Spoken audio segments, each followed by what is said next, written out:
அனைவருக்கும் தம்பி விக்டர் வழங்குவார். இனி அவர்தான் தமிழ்நாட்டின் பண வாரியத்தை எங்கள் கட்சியின் சார்பாக பார்த்துக் கொள்வார். தமிழன் என்று சொல்லடா, தலை நிமிர்ந்து நில்லடா என்ற உணர்வு கொண்ட என் உயிரினும் மேலான தமிழ் சொந்தங்கள் அனைவருக்கும் இனிய காலை வணக்கம். சாரி, மதியம் ஆயிட்டு நண்பகல் வணக்கம். இப்ப பாத்தீங்கன்னா இதுதான் பனைமரம்.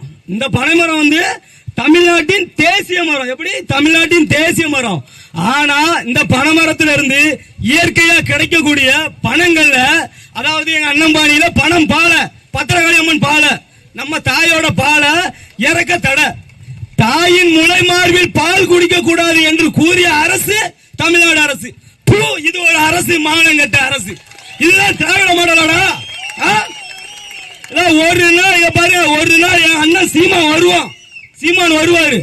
அன்று உங்கள் மதுவான ஆலைகள் அனைத்தும் அடித்து நொறுக்கி மூடப்படும். எங்கள் பழங்காடுகள் அனைத்தும் பனை தோட்டங்களாக பராமரிக்கப்படும். பனை மரங்கள் பாதுகாக்கப்படும். புரட்சி என்றாவது ஒரு நாள் நிச்சயம் வெல்லும். புரட்சி செய், நாம் தமிழர். அது மட்டும் இல்ல, இப்போ உலக பொதுமறைன்னா திருக்குறள் தான். உலகத்துக்கே தெரியும் திருக்குறள் தான். அந்த திருக்குறளத்துல இடம் பெற்ற ரெண்டே மரம், ஒன்னு பனை மரம், இன்னொன்னு மூங்கில். உண்மையா இல்லையா?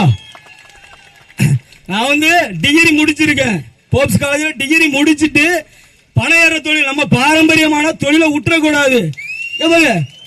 ஊருக்கு ஊரு துணைகளை கட்டி தமிழனின் பாரம்பரியத்தையும் பண்பாட்டையும் சீர்குலைத்த அரசியல்வாதிகளுக்கு மத்தியில் ஊருக்கு ஊரு அணைகளை கட்டி நமது பாரம்பரியமான விவசாயத்தை பெருக்கியவர் நமது தாத்தா காமராஜர் என்பதை யாரும் மறந்துடக்கூடாது. மக்களே, சிந்தித்து பார்க்க வேண்டும்.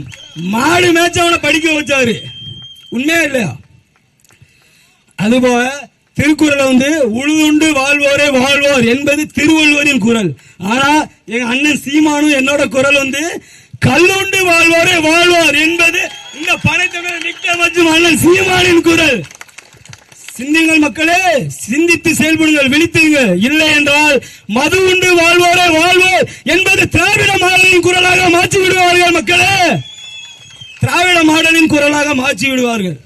அதனால வருகின்ற 26/2026 தேதி தயவு செய்து இங்க வந்து எல்லாருமே குடிப்பாங்க. இப்ப நம்ம வந்து ஜாதி வாரியா மட்டும்தான் பிரிக்க முடியும்.